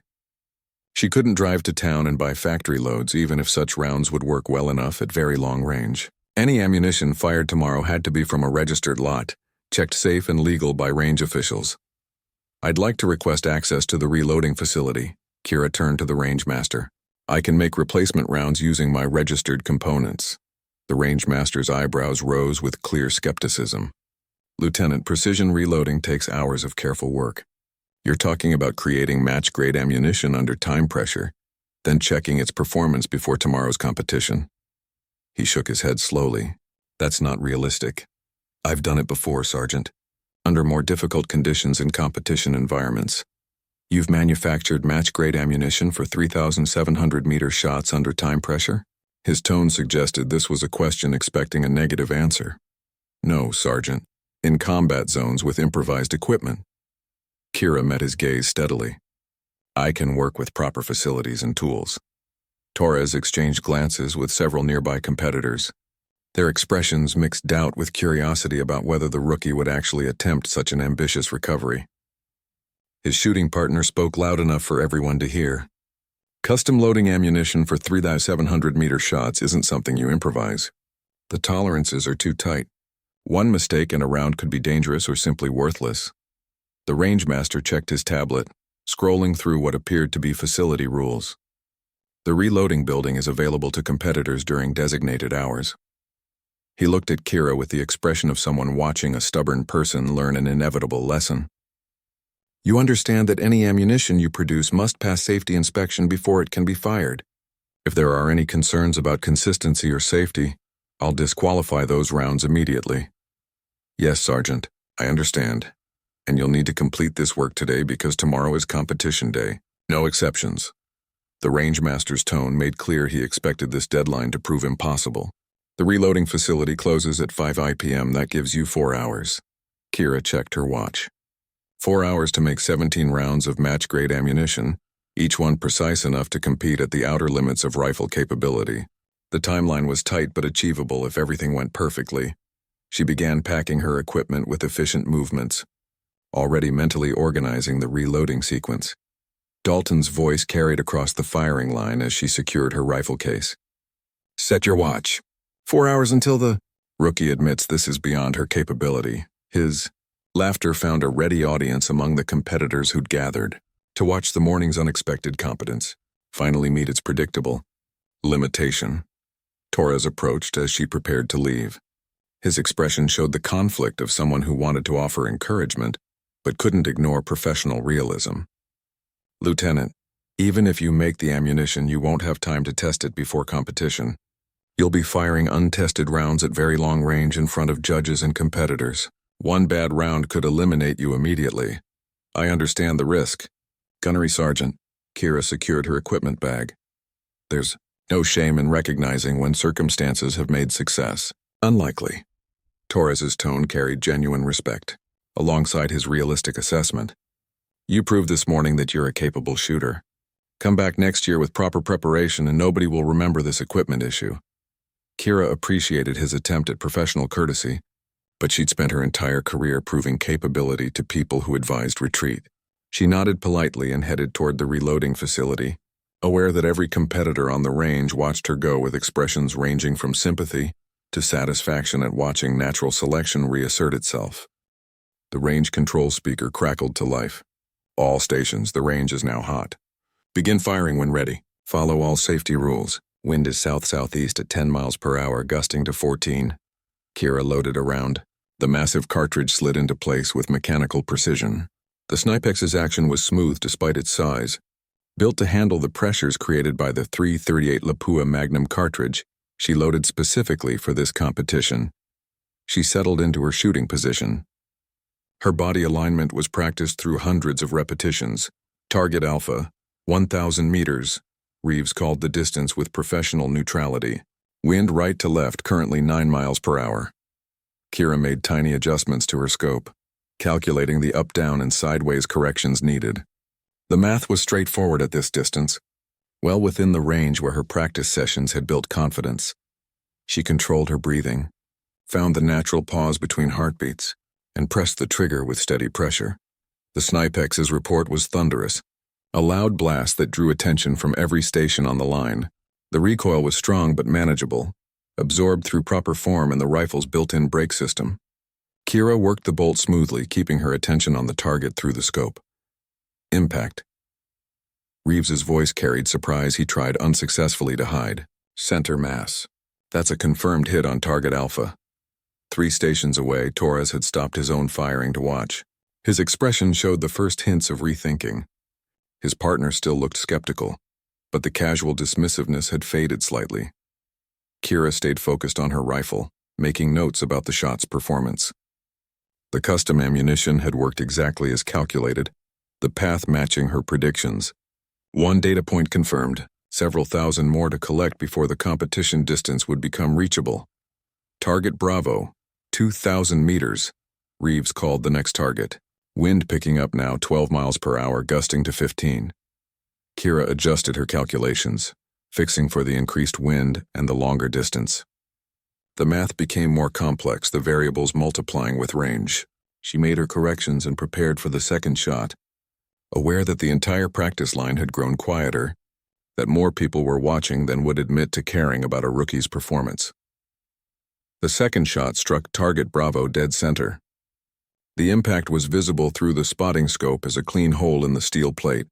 Reeves called it with less surprise this time, but still with the careful tone of someone revising expectations. Confirmed hit. Target Bravo, 2,000 meters center mass. Kira worked the bolt and cleared the chamber, setting the rifle into safe condition while she recorded the shot data in her logbook. Wind speed, direction, temperature, barrel temperature, and time between shots. Every variable mattered at very long range, and she'd learned years ago that successful shooting was 90% data collection and 10% trigger press. Torres walked over to her station during the range's required cool-down period. His earlier dismissiveness was replaced by cautious professional interest. His shooting partner followed a few steps behind. Both men moved with the easy confidence of experienced competitors who decided the rookie might be worth a closer look. Lieutenant Vance. Torres nodded toward her rifle with the respect. One precision shooter showed another's equipment. That's impressive shooting. 2 for 2 at distances that give most people trouble. Thank you. Gunnery Sergeant. Kira continued her equipment maintenance, cleaning the bolt face with careful attention. Where did you train on the Snipex platform? Torres leaned against the concrete barrier. His posture was relaxed, but his attention sharp. That's not standard military inventory. Private range in Nevada. Kira didn't elaborate, keeping her answers professionally brief. 3 months. You said at registration. Torres's tone suggested he was rethinking that timeline. That's fast for this level of precision. Most shooters need a year minimum to achieve consistent accuracy at 2,000 meters. His partner added, still skeptical despite the demonstrated hits. 2 shots is a good start. But target Charlie at 2,800 is where things get complicated. The wind alone will triple your margin of error. I understand the difficulty increases with distance, Kira met his gaze calmly. That's why I loaded my ammunition, specifically for this environment.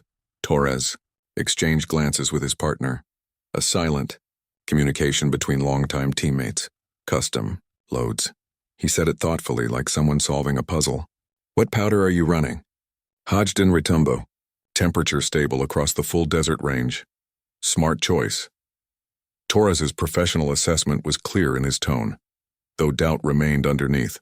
But knowledge and doing are different things. Wait until you hit target Charlie. That's when the desert heat really starts playing games with your calculations. The range control speaker interrupted their conversation. All stations, range is hot. Resume firing when ready. Current wind south-southeast at 13 miles per hour, gusting to 17. Torres returned to his station with a final comment thrown over his shoulder. Good luck with Charlie, Lieutenant. You're going to need it. Kira watched him go, then turned her attention to target Charlie. 2,800 meters, nearly 1.75 miles. At this distance, every environmental factor multiplied its effect on bullet path. The effect from Earth's rotation became measurable. Spin drift from the bullet's rotation added sideways movement. Air density changes from temperature and altitude created unpredictable flight path changes. She checked her ballistic calculator, entering the current environmental data. The device processed thousands of calculations instantly, providing up-down and sideways corrections based on her specific ammunition and environmental conditions. The numbers looked reasonable, matching her manual calculations within acceptable ranges. Reeves settled back into his spotting position. Target Charlie, 2,800 meters. This is where things get interesting, ma'am. He adjusted his spotting scope's focus, fixing for the increased heat effect at longer distance. I've been spotting here for 3 years. Most shooters need 5 to 10 shots before they even get close to Charlie. Kira absorbed this information without comment, focusing on her scope adjustments. The elevation dial clicked with precise mechanical feedback as she dialed in the calculated correction. 42 minutes of angle elevation, 6 minutes right windage. She checked each adjustment twice, verifying that the scope's internal parts had moved correctly. Through her scope, target Charlie appeared as a gray rectangle against the tan desert background, wavering in the heat shimmer like something seen through disturbed water. The heat effect made precise aiming nearly impossible with direct visual reference. She'd have to aim using the calculated hold points and trust her data. Wind shifting, Reeves called the change. Now southeast at 15, gusting to 19. That's a big change from your last shot. Kira adjusted her windage another minute of angle, fixing for the increased crosswind. The math became increasingly complex. The wind not blowing steadily but in layers, each height having potentially different velocity and direction. She made her best guess based on heat shimmer observation and her ballistic calculator's wind averaging math. At the station beside her, Sergeant Dalton had paused his own shooting to watch. His earlier mockery had quieted, replaced by the focused attention of an experienced shooter watching someone attempt a difficult shot. 2 other competitors had stopped as well, creating a small audience of skeptics waiting to see the rookie's limitations finally exposed. Kira settled into her firing position. Her cheek pressed against the stock, precise and consistent. She controlled her breathing, finding the rhythm that steadied her body and cleared her mind. The scope's crosshair danced in the heat shimmer, the target appearing and disappearing behind waves of heat distortion. She focused on the calculated aim point, trusting math over visual impression. The trigger broke clean at exactly 4 pounds of pressure. The Snipex thundered, its massive report echoing across the desert range. Kira rode the recoil, keeping her position to watch impact. Through the scope, the bullet's flight time at this distance was nearly 3 seconds, an eternity of uncertainty while outside.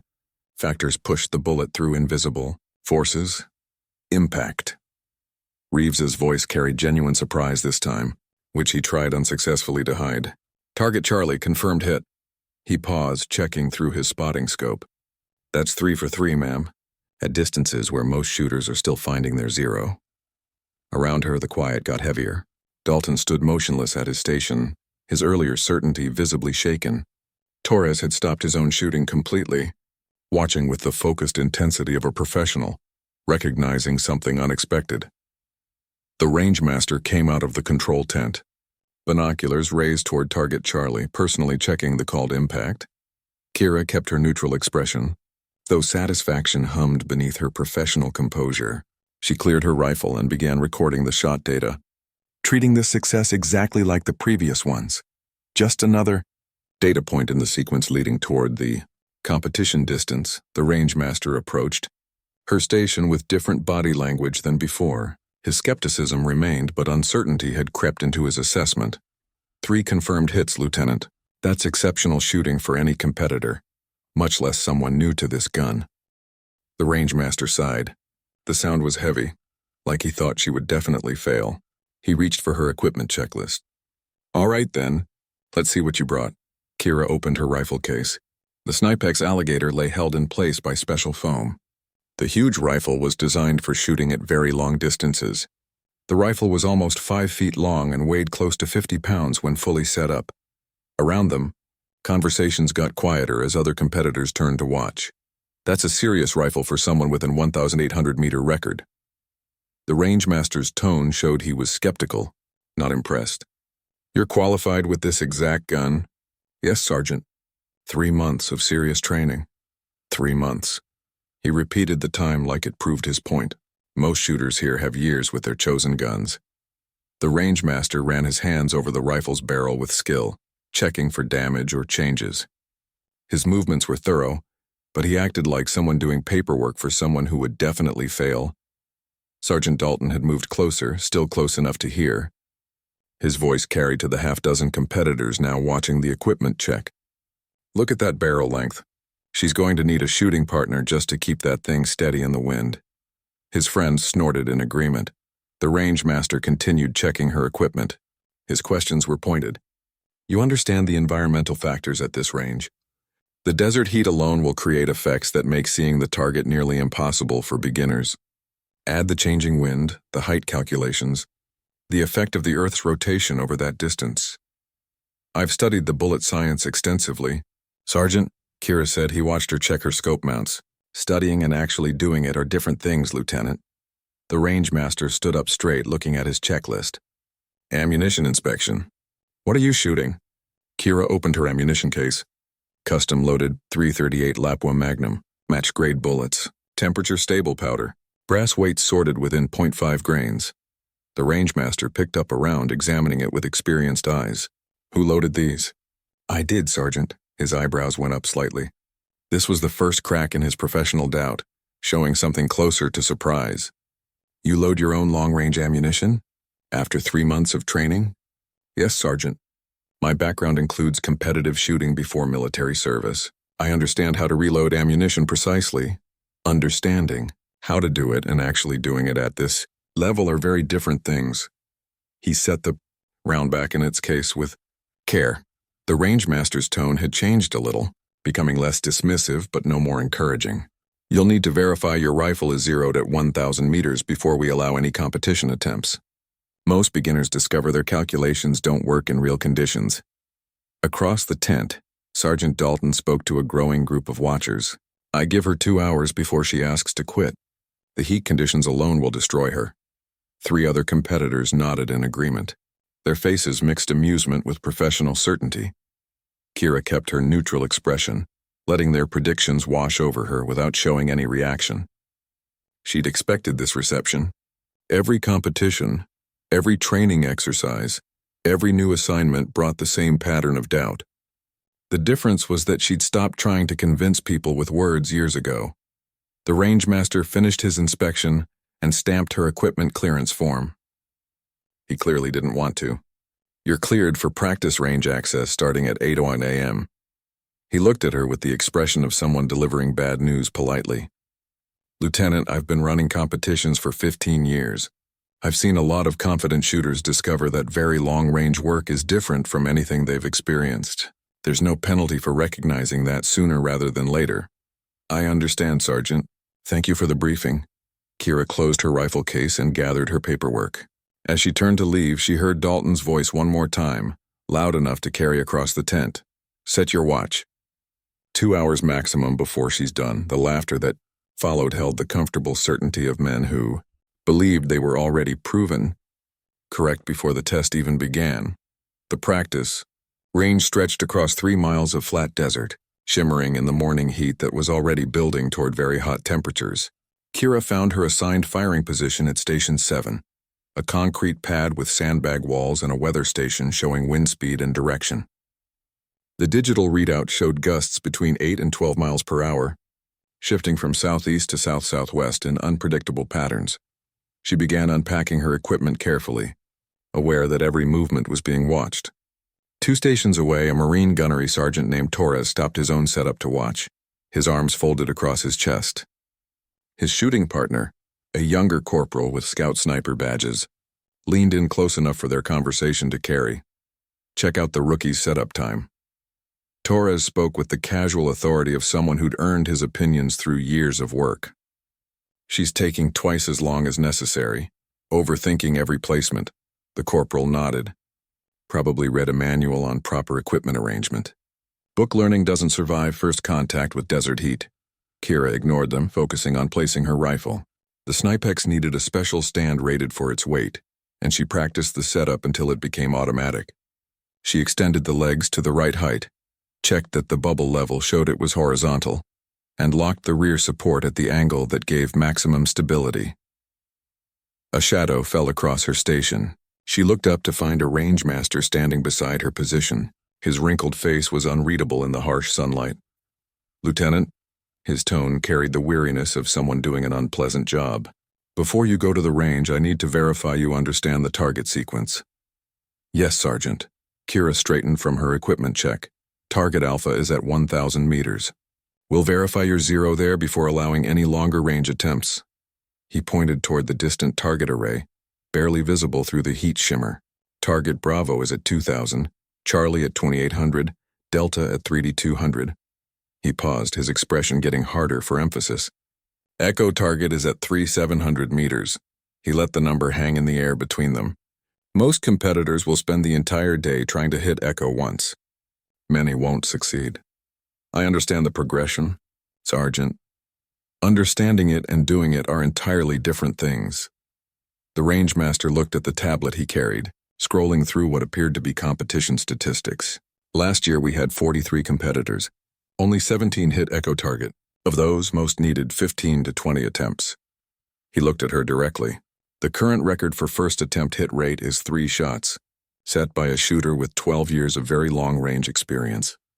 Kira absorbed this information without showing any reaction, though she noted the message. Everyone here expected many attempts, multiple adjustments, gradual improvement toward eventual success. The idea that someone might hit targets more efficiently was clearly outside their thinking. You'll have 6 hours of practice, range time today. The rangemaster's tone suggested he didn't think she'd need nearly that long before recognizing her limitations. Safety rules require a qualified spotter. You brought one? No, Sergeant. I plan to request range assignment. The rangemaster's jaw tightened slightly, adding this to his mental list of the rookie's poor preparation. He pointed toward a specialist sitting near the range control tent, a thin soldier with air assault wings and a German marksmanship badge. Specialist Reeves will spot for you. He's qualified, but he's also spotting for 2 other shooters, so you'll work around his availability. Thank you, Sergeant. She watched him walk away. His posture showed skepticism with every step. Behind her, Torres continued his commentary for anyone listening. No dedicated spotter.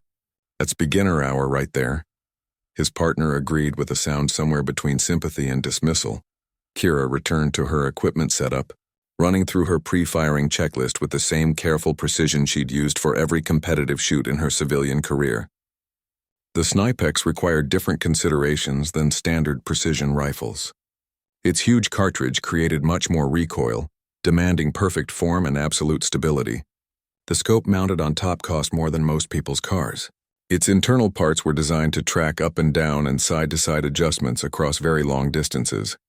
Specialist Reeves approached her position 20 minutes later, carrying a spotting scope and range-finding equipment. He looked young enough that Kira wondered if this was his first competition assignment. He set his equipment down efficiently, but his greeting carried the careful politeness of someone who'd been briefed about working with a problem case. Ma'am. Reeves settled into position beside her firing point. I'll be spotting your impacts and calling wind. He glanced at her rifle with clear interest. That's a serious piece of equipment. It's well suited for very long-range work. Kira finished her scope check. Yes. Ma'am.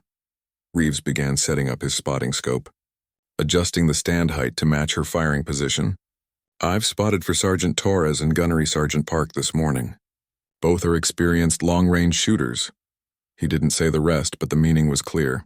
He was used to working with people who knew what they were doing.